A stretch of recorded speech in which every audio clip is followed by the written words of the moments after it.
Ramadan Mubarak. Happy Ramadan. Today marks the first day of Ramadan, the ninth month in the Islamic calendar, which Muslims fast from sunrise to sunset.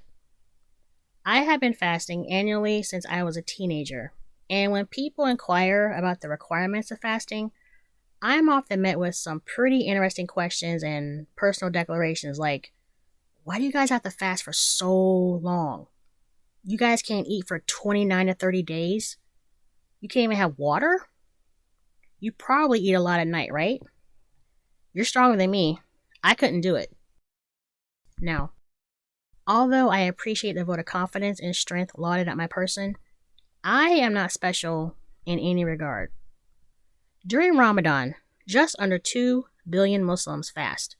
It's part of our religion, one of the 5 pillars of our faith.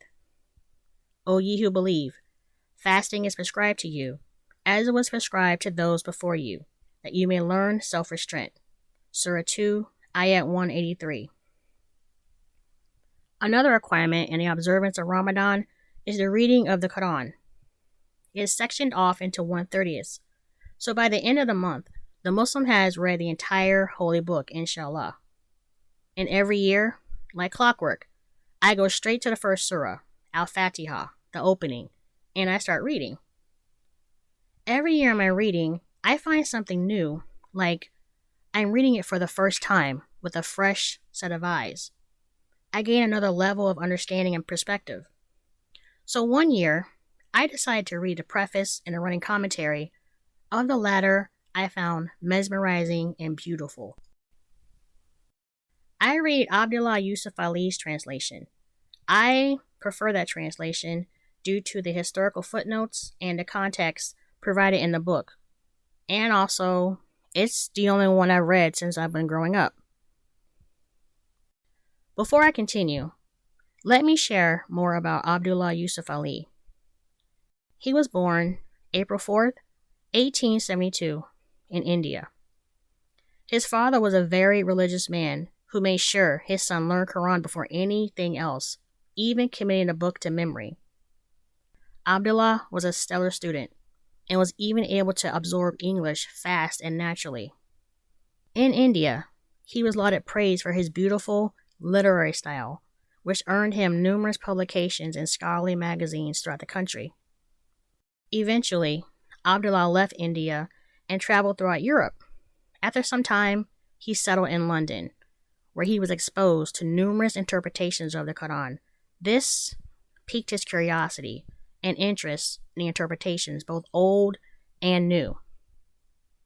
He began to study what was written about the Quran in both European and Eastern languages.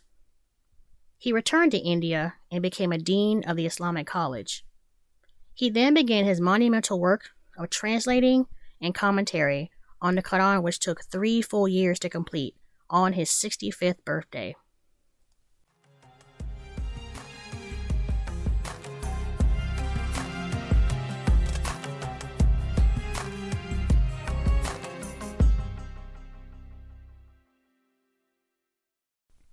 The Quran is a holy book that is meant to be read, recited, and studied numerously.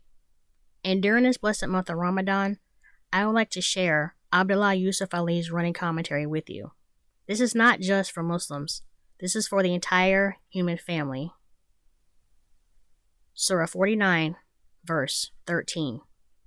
O mankind, we created you from a single pair of male and a female, and made you into nations and tribes, that you may know each other, not that you may despise each other. Verily, the most honored of you in the sight of Allah is the most righteous of you, and Allah has full knowledge and is well acquainted with all things. It is the duty of every Muslim to share knowledge and to teach where possible. One of the first revelations from Angel Jibril, actually the first revelation from Angel Jibril to Prophet Muhammad, may peace be upon him, was to Iqra, read.